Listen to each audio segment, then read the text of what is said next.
I'm Connor Old, and welcome back to another episode of Old's Oscar Countdown. And we're going to be continuing into my Oscar coverage away from the Golden Globes and back into the Oscars, breaking down this week both the categories of Best Cinematography and Best Animated Feature. But if you're new to the series, what I do every single week is talk about award season, particularly the Oscars. I break down different categories for the Oscars, give my predictions for the nominations, and then once the nominations come out, predict who I think is going to win. But in general, I try to give you a general nominations, predictions, kind of a general award show knowledge for you to keep up with the movies that are going to get potentially rewarded this year at the Oscars or the Golden Globes and whatnot. You guys have been showing a lot of support, so please keep that up. Like the video, comment below. I love to hear that kind of stuff. As always, there's timestamps in the descriptions, so you can jump around to hear my thoughts. If you want to skip the cinematography and go right to animated, you're perfectly allowed to, as well as my picks actually in the comments as well, just fully in there with timestamps. So I appreciate all the support you've been giving me, and let's just jump right into it. I'm going to start off with the best cinematography category, with my first pick being Mank. And while I still think it's important to note that there's been a long period of conjecture over whether or not Mank will be a serious Oscar contender, but even though we just got the Globes nominations, I do want to point out that this is still not an industry award show, that we are still waiting for the industry awards to come out. So things like the Screen Actors Guild, the Producers Guild, there's when we're actually going to see what the big Oscar movies are. And am I standing right now, I still think Mank is an Oscar contender, and even if it's not, I still think it has a very good shot not only to get nominated here, but to win actually for Best Cinematography, because it's got a lot of the hallmarks of a cinematography nomination, but also a win. The first one being it's in black and white. Now this branch really loves black and white movies. They've nominated 6 in the past 10 years, so they really sort of believe in this format, and they really want to promote it, that every year when there's a black and white movie, even something like last year where The Lighthouse had no other nominations except for cinematography, they want to reward a black and white movie. So Mank makes a lot of sense. It should be an Oscar contender. It should get a lot of nominations. So it should also, I think, get nominated in these technical elements where even if you don't like the movie, you definitely appreciate some of the technical elements. So the black and white photography, which is very interesting, that really helps it. Another thing that helps it is that it's made to look like an old movie. So there's a plenty of visual things that I think people will associate with cinematography when they think about the movie. Things like the real change markers, thing how it sort of has a little bit of a film grain to it, has sort of this sort of glossy Vaseline-esque look, and in many ways feels like an old movie. And it's from David Fincher, so I think it's going to be a big Oscar contender. Maybe not in terms of winning, but in terms of nominations, I still think it will get particularly these technical nominations, as Fincher's movies, when they do become in the conversation, things like Curious Case of Benjamin Button, Social Network, they really do compete, and they really do sort of get multiple nominations. And he's a director with a unique visual style, which means that oftentimes his cinematographer also gets nominated, because he's known for the sort of cold, digital, stable camera with very little camera movement style that's very unique to him, and I think it is illustrated here with Mank, but also in a different stylistic way, because it's trying to once again replicate that kind of an old film feeling.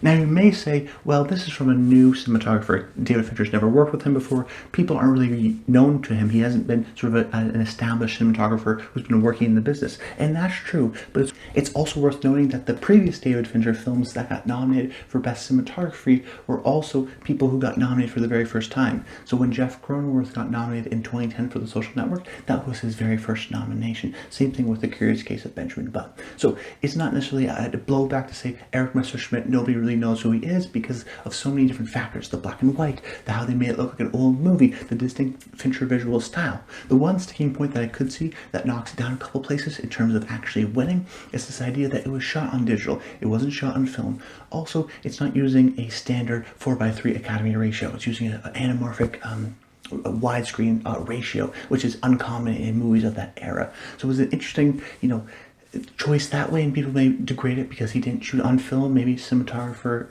a purist, but I still think the way they made it look like an old film showed what digital can do, the sort of distinct visual style of Fincher, the fact that I think it's still going to be an Oscar sort of player in terms of multiple nominations. That's why I think for so many reasons Mank should get a Best Cinematography nomination.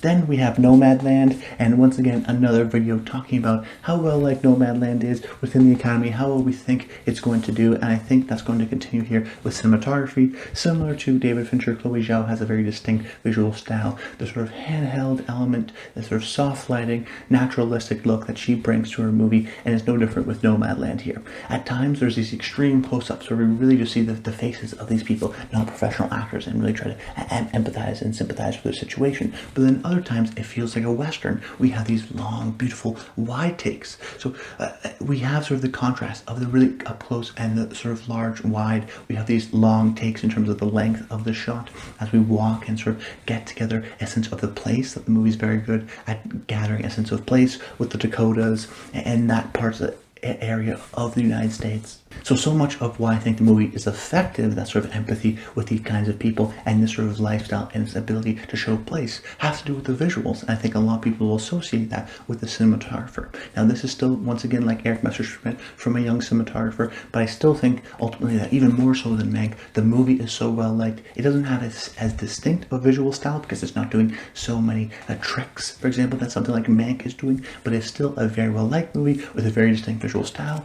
Lock in Nomadland for a Best Cinematography nomination. Then my next prediction is going to be from News of the World. This is from legendary cinematographer Dariusz Wolski, who has worked on Ridley Scott for his past, I think, like 6 movies. He's worked on movies like Pirates of the Caribbean, Crimson Tide, and he's a guy who's been working with a lot of people for a long time now, 20 plus years, yet has never been nominated. I think he's going to get nominated here. Similar to the other movies, although to a lesser extent, News of the World is well liked. And I think it could be very much a 10+ nomination kind of a movie. Now, if you sort of look into it and you go, okay, well, maybe I don't think News of the World is sort of the best picture movie. Well, I definitely think it's a technical movie. Well, you sort of look down the line and I go, well, I think it could get very well costume design. I think it could get production design. I think it could win for score. I think it could get editing. And you sort of go, maybe sound as well. You go down the line. There's 5 nominations. So if you think it will get a lot of these technical nominations, I think it's not too much of a step to therefore go, I think it's going to get cinematography as well, because the movie is just sort of old-fashioned, well-liked, well-made. And not just in the sense of I like the movie, but there is some interesting, distinct visual elements to it. First of all, it's done by a guy who really knows how to shoot a movie and is well-respected within the industry. Despite him never being nominated, he is well-respected and has worked with a lot of directors before. It's also a Western. It's a Western with beautiful landscapes, has some great close, intimate moments, but it has this sort of Western, great landscape kind of a cinematography that resembles something like a John Ford. But also, it has this extra element from the fact that it's directed by Paul Greengrass. Now, Paul Greengrass is known for his shaky style of cinematography, for his camera always moving. The Bourne movies would be a classic example because he directed those. So for people to see a Paul Greengrass movie that's not all shaky is a little bit different. So what that will be, I think, is visually identifiable, and people will go, oh, this is not the shaky cam that Paul is used to doing. It's beautiful. He has a great sense of composition, and reward him for that. So I'm pretty confident as well that News of the World should get that nomination because I believe in the strength of the film, but also because of the beautiful landscapes, because of the person behind it, and Dariusz Wolski, and the beautiful Western vistas that it shows. Now, it's also worth mentioning that my next pick, Tenet from Hoyt van Hoytema, is in a way a very different movie than my very first 3 picks because it's someone who's been nominated before. Now see, the Directors Guild is very similar to the Cinematographers Guild in the sense that they like to nominate people who they have nominated before. They're not as sort of biased against that way, the same way the directors are, but they very much are in many ways. That if you're unsure of who to nominate in your 4th or 5th slot, always go with the person who's been nominated before because you have a guaranteed understanding that they're respected.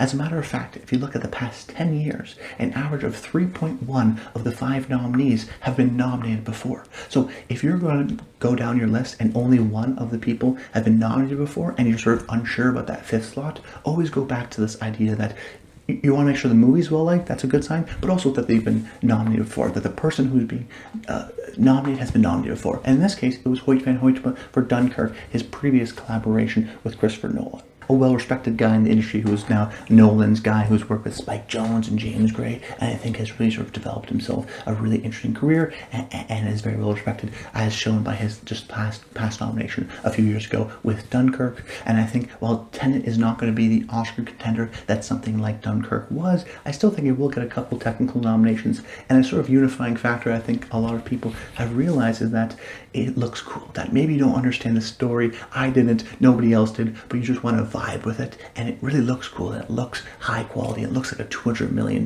movie in a sort of James Bond spy-esque movie way. But it's also worth noting that many international members of the Academy saw this on a big screen, that this was maybe one of the only movies they saw this year on a big screen, which will have a significant impact on when they're thinking about some of the best shot movies of the year. When you see something on a huge screen in IMAX, the same way I did, it was terrific. It looked beautiful. They used the IMAX cameras, which are heavier, so that's also another sort of physical achievement that was achieved for this movie. And I think it's sort of a lock-in because of how well respected Hoytema is, but also because of sort of the different elements of the physical elements of the IMAX camera, the sort of appreciation of that, but also the fact that I think this movie will have been seen on a big screen by a lot of people. In terms of my nominations, it's the only person who has been nominated before, so I had to get Hoytema in here. Even if you think he's maybe not going to win, I think you should really consider putting him in your nominations. And then with my fifth pick, I went with Malcolm and Marie for a similar reason, in the same way I picked with Mank. I said, well, black and white. They really like black and white cinematography. This is going to be a movie that has been sort of breaking late. It's out on Netflix now, and people are starting to see it, and the buzz is really starting to build for Zendaya, for John David Washington, but I also think for cinematography. If you think that this is, say, a Best Picture contender, then I think Best Cinematography will be a sign that if it does get nominated for Best Cinematography, that, oh no, it will definitely get nominated for Best Picture, that this is a sign that this is a strong movie.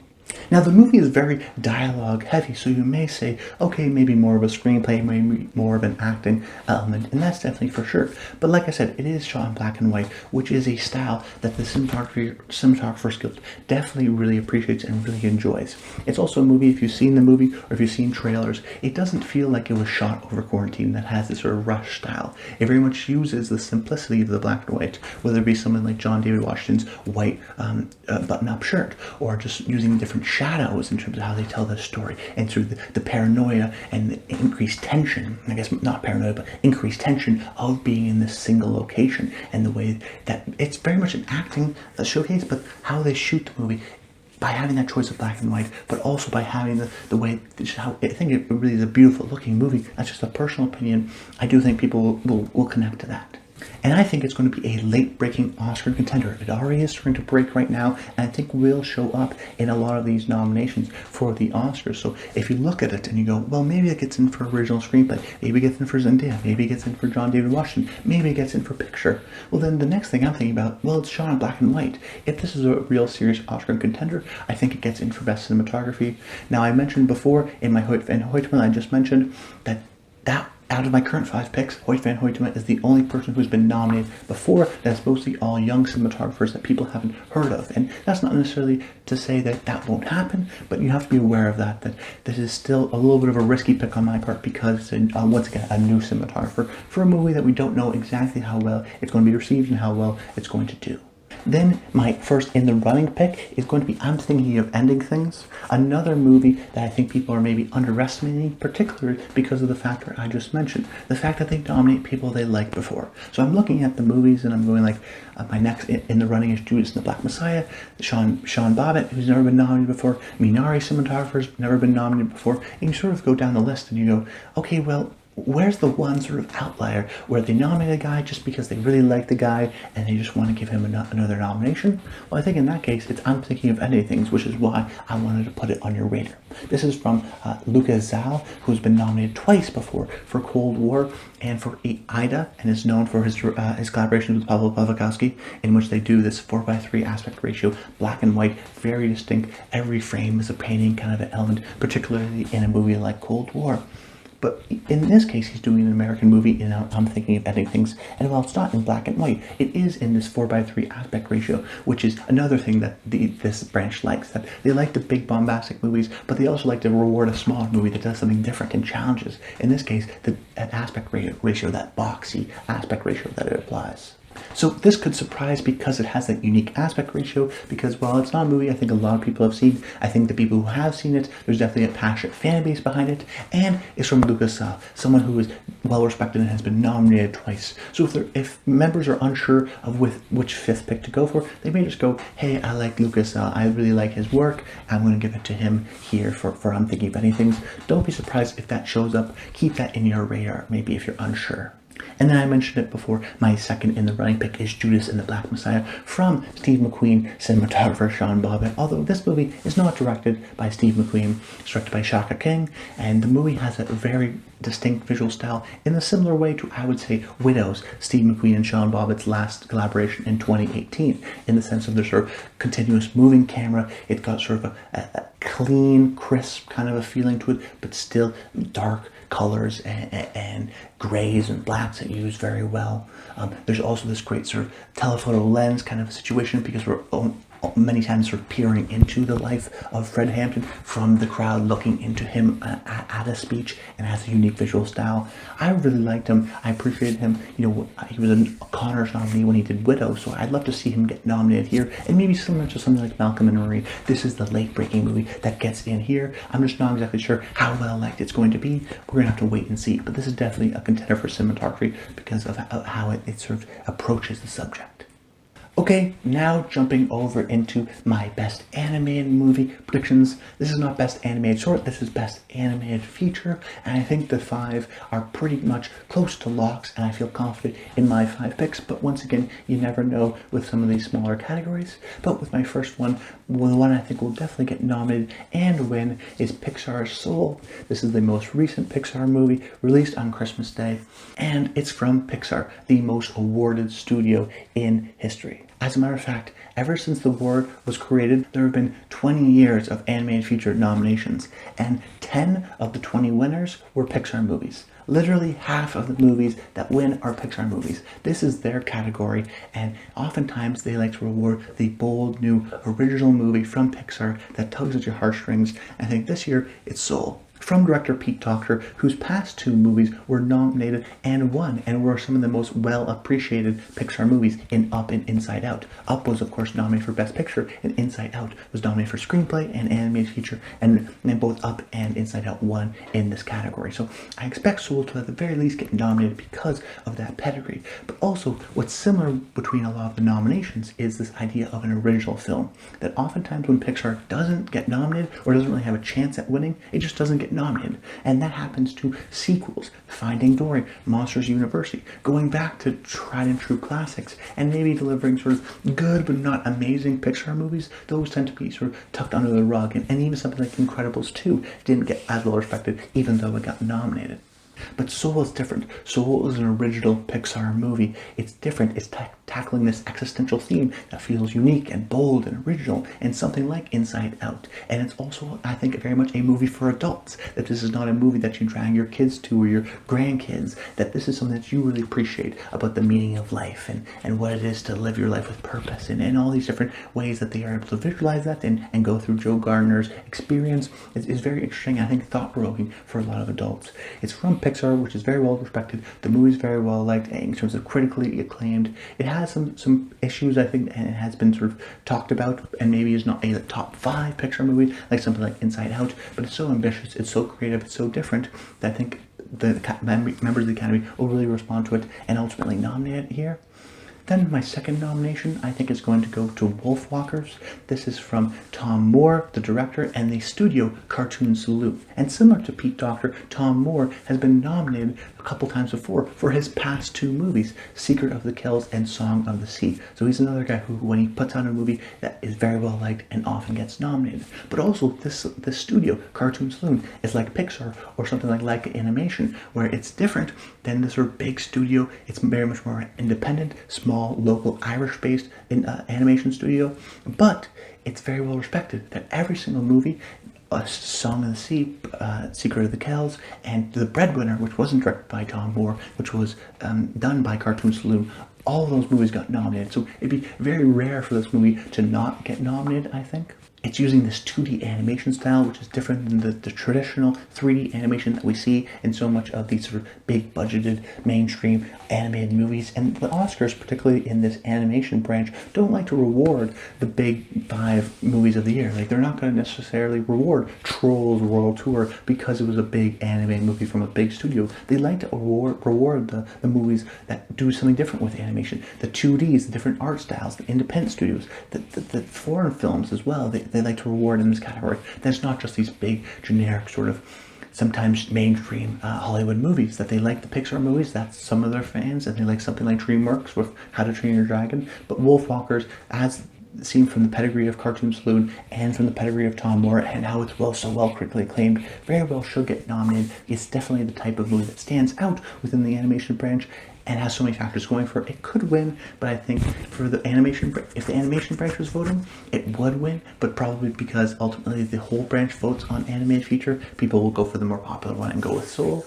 Then my third pick, I'm going to go with Onward, another Pixar movie, although seen as the lesser Pixar movie this year as compared to Soul. I have maybe a little bit different opinion on that as I'm a big Onward fan, but once again, it's important to remember that this is still a unique original movie. That Pixar has not nominated something like Monsters University or Finding Dory or Cars 3 because they were movies that were sequels that they didn't really appreciate, that they were maybe a little bit more kid-focused with a lot of those movies. Now, the one worry you worry about Onward is that it's sort of been forgotten. It was released early in March. Soul's a new Pixar movie. Will they really remember about Onward? And then of course the other worry is that is this too kiddish? That for oftentimes the Pixar movies that feel very kiddish, The Good Dinosaur, Finding Dory, Cars 3, they don't often get nominated. Now, in my personal opinion, I think it's not. I think the emotional connection, particularly in the third act, really works for Onward, and that it does have this great father, son, brother sort of situation going on at the very end that's really emotional and hits hard and works for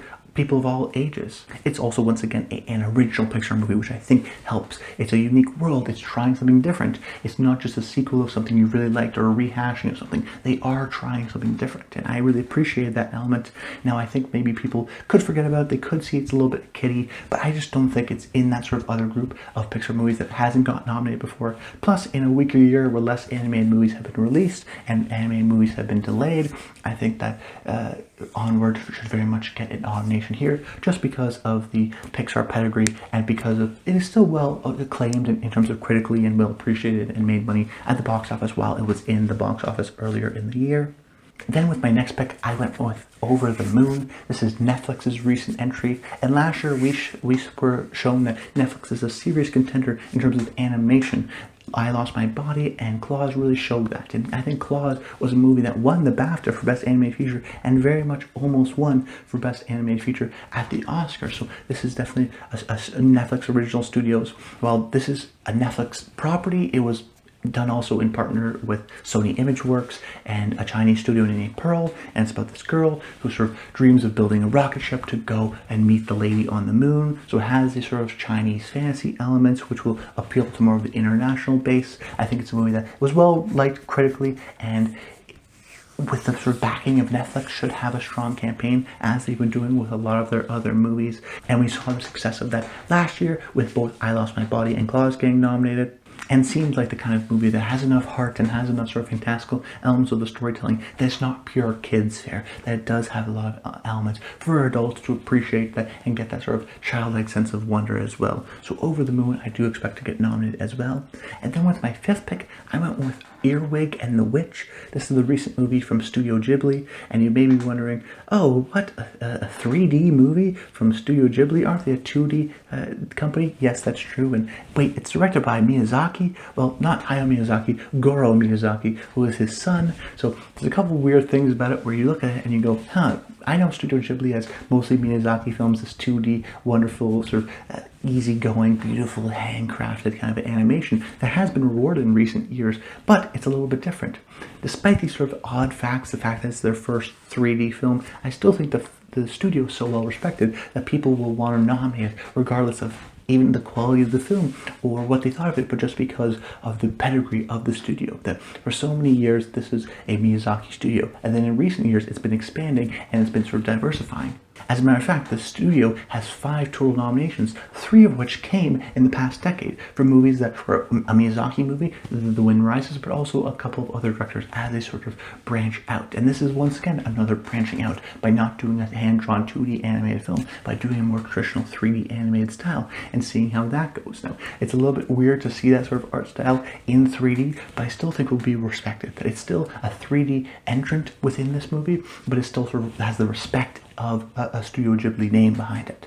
This is also a movie that's being distributed by G-Kids, who has a total of 11 nominations. And every year in the animated feature element, I talk about, hey guys, watch out for G-Kids. This is a distributor who often distributes Oscar-nominated movies. That every year they always have one movie that sort of gets nominated, that they distribute, that they don't necessarily make, but do a great job at campaigning, great job at putting in front of Oscar voters, and always seems, in one way or another, they have 1 or 2 movies that gets that recognition and gets that support to get the nomination. Then a couple of my in the running picks. My first being The Willoughbys, which is another Netflix movie. It could be nominated instead of something like Over the Moon because of its unique character design, but is still very much a kids movie and has that sort of appeal, which wouldn't necessarily, I think, appeal to more of the broader Academy members because it is very kid-centric. And then the other one I want to mention is Croods, The New Age. The reason why I'm mentioning it is that the first Croods was nominated, so this, in my opinion, sort of fell under the radar. It had sort of a delayed release, had a quick short theatrical release, and then released quickly to the video on demand, but has been doing well video on demand with children specifically, but it wasn't super critically acclaimed. It's sort of come and gone. I'm only putting it here because frankly the first one did get nominated, so maybe there are some hardcore Croods fans in the Academy. Who knows at this point, but I feel confident in my 5, and I also feel confident in my cinematography 5. So let me know in the comments down below your thoughts on what you think will get nominated for both animated feature and best original cinematography. That's about it, guys. I hope you enjoyed the video, and until next time, stay tuned.